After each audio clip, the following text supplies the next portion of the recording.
मी yongda amuk tapna hanjinba hourakle ikai khangdriba amadi chongthok chongchin kalliba asi masina oiramba yai ngasi gi thamoigi paodam oiriba article asibu ibirakpa Romendrajit Moirangsa Haigruja Mamang Nambol PS Mapan thongi saktamda mi ga saga manadaba mayam ama aikoina irai laina uba ngamni manadaba mayam amagi marakta wakhal khanba ngambagi shakti asimadi mi na sadagi phajana heli masina maram oiraga masana tawkhiba phattaba aranba thabak amagi damak sadi ikai ba haibadu leite aduga mioiba singi maraktadi ikai ba haibadu khajiktang khangba mi kharadi leiri suglei leitre haibamakti langani Darwin की theory of evolution की मतुंगिना मी yongda की onkhibani hairabadi yong hairiba sasi khwaidagi ikai bakhangdaba jibani theory asigi matungina di yong si aikhoi ki ipa ipu oiramle hojik matam gi mi aikhoi ga yong ga chak hek manari basi ikai khangdaba amadi lamhen bagi research asini mioibana ikai khangdri basi shaupham thokte maramde aikhoi ipa ipu sing yong oirambagi ni haiba yare aikhoi mioibana koi chong chongduna amada muk nappa amada muk nappi hairibasisu aikhoi gi ipai pusing usha amadagi usha amada chongba phanba yamna hairambagi laingak loisangi chokri amadagi amada chongba yamna luba thabak natte ikai ba khangsin nadraga loire tasengna miyamgi seba phajana tawrge haina thamoide yunglabadi haijam longjam yamna phajana expert oigadabani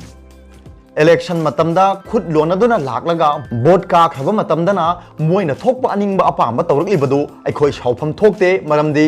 mi yongdagi onkhibana uran sinthi mihat mipun habi jabi mayam tawrabasu nungaina leithoklibasi karigino hairabadi yongdagi olekhiba oibanani aduna hojik miramsat amadi saramsat ani khenabasi kaya leisilaktre masibu pura mangkhiba mikuptudani mioibana sa onkhidawribasi tasengnamak hojik aikhoi sa onge tawrabani hoi chap manare haibamakti yadri mioiba aikhoi di social system haibadi khunailon amagi lamset ki thauri amana pullaga thamdi adum oinamak ngasi mak chatnariba social system asi tekta kaidana adum sangthana leiba tarbadi mioiba aikhoi se yong natraga atopa sa makhalama oina onkhibana halani kharadi onkhibasu yaurabani marxism gi theory matungina mahousa haibadi nature se leptana hongi sugleng lengdana natraga hongba naidabasi nature gi machat natte sendaba isingna pumtharaktuna tinkang mahik matai singi chakta pham osilakpagum crisis na thallaba ngasi gi khunai asida leiriba matamsiga chunadraba ariba khunai lon amadi lengak lon si matamga chunanaba system da hongdokpa yamnamak mathau tare hana leiramba social system asibu maru phangna mutkhraga atopa anoba system amana mahut sindokhraba matungda oirakliba ahongba adubuni aikhoina chaukhatpa khunai kauribasi masina taduna hanagi pumtharaba social system adu sangthana hingba yanaba manam nungsiba cosmetic taisinbagi thawong asibuna reformation natraga repairing haina khangnei yongdagi migi evolution lakhibani haibasi Darwin theory na kanna thigatpagum hojik matamgi laik laisu hairaba miyoi singna kupna thigatuna midagi yong amuk onkhidawre haibagi theory amasu puthokpa matam oire maramdi hojik leiriba social system asina free oina nungaina mina sa onkhiba yabagi senjau paiba miyoi kyana lairaba miyoi lising kyadagi e suplaga ngamkhai leitana maran paikhatpasu system sina yahalli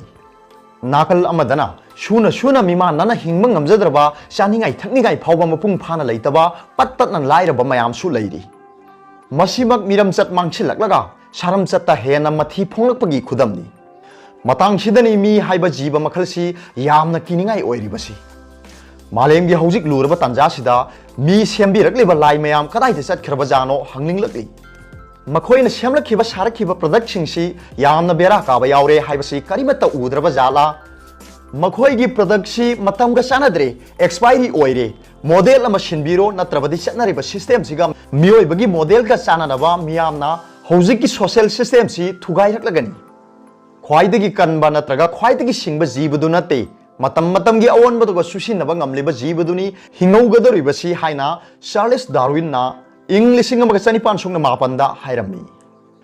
mioibaga yongga manai haibasidi aikhoi yazai adubu aikhoi ga yongga manai haibasidi aikhoi khanthajade haina afauba evolutionary biologist amadi aiba Richard Dawkins na hairambadu ningsinglai loinana Glendy Benderagi Where the Forest Meet the Star haiba lairik tu da aina khangjare madudi ꯑꯩꯈꯣꯏꯅ ꯆꯥꯎꯈꯠꯂꯦ ꯈꯜꯂꯤꯕ ꯂꯣꯜ ꯍꯧꯖꯤꯛ ꯐꯥꯎꯁꯨ ꯌꯥꯝꯅ ꯆꯥꯎꯈꯠꯄ ꯑꯣꯏꯗ꯭ꯔꯤ ꯃꯔꯝꯗꯤ ꯑꯩꯈꯣꯏ ꯌꯣꯡꯒꯨꯝꯅ ꯍꯥꯏꯗꯣꯛꯅꯤꯡꯂꯤꯕ ꯋꯥꯐꯝ ꯃꯌꯥꯝ ꯕ꯭ꯔꯦꯟ ꯃꯅꯨꯡꯗ ꯐꯥꯖꯤꯜꯍꯧꯏ ꯍꯥꯏꯅ ꯌꯥꯎꯔꯤ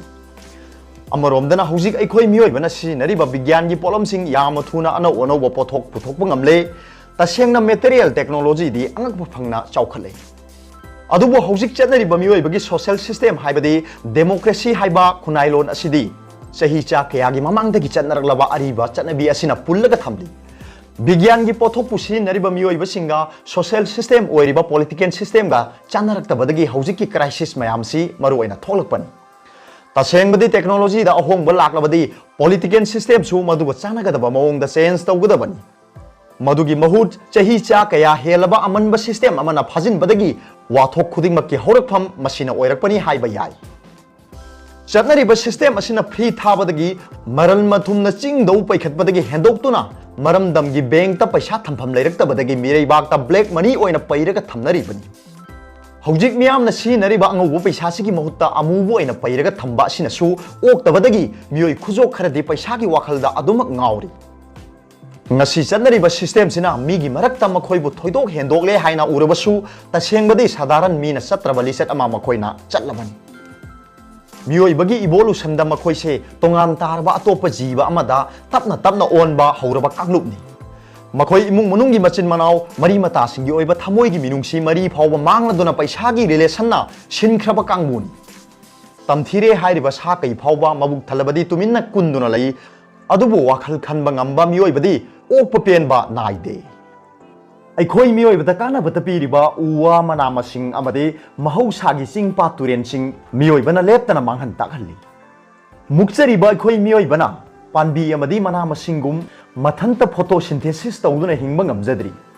नेचर द मपान तांगदुर हिंगली खंगना खंगना मियोइ खरगी मरन मथुम पैखतनबा होनबदा महौसागी खलदा मांगहन ताखल्लीबा सिमक ngaurakpagi khudamni मीना मिरमचत लापना लंथोखरगा यामना तमथीबा अनौबा जीव मखल अमा ओनखिबा सिरा मियोइबगी सिविलाइजेशन कौगदौरिबसी मसी चेंज अमदी ओइ अदुम ओइनमक मसीबु डेवलपमेंट हाइबदी चौखटपा कौबा यागदौरिबरा तसेंगना चौखटपा हाइबसी ममांगलोमदा चंगसिनबा अमसुंग मथक्ता काखटपगी खोंगसत अदुबुनी मरम अदुना मियोइबगी फिजिकल एनाटॉमी हाइबदी हार्डवेयर सिंगा सॉफ्टवेयर ओइरिबा ब्रेन गा चानबा फंक्शन तौननबा मतमसिगा चानगदबा हानगी अमनबा सॉफ्टवेयर नत्रगा अनोबा एप्लीकेशन अमा अपडेट तौबा मथौ तारे तसेंगनम कोविड-19 गी वैक्सीन पुथोकनबा होनरिङै चैरक असिदा मीना सा ओनखिदनबा वैक्सीन सु पुथोहौबुना चुमगनी ngasiगी आर्टिकल असिबु इबिरखिबा रोमेंद्रजीत मोइरांगचागी थमोइगी पाउदम असिगी मतंगदा मयामना हाइबिनिंगबा वाफमसिंग कमेंट बॉक्स दा थंबिरमु अरोबदा पाउबिलाई न्यूज रीडर की वीडियो को यंग भी खुदिंग मकबू थागतचरी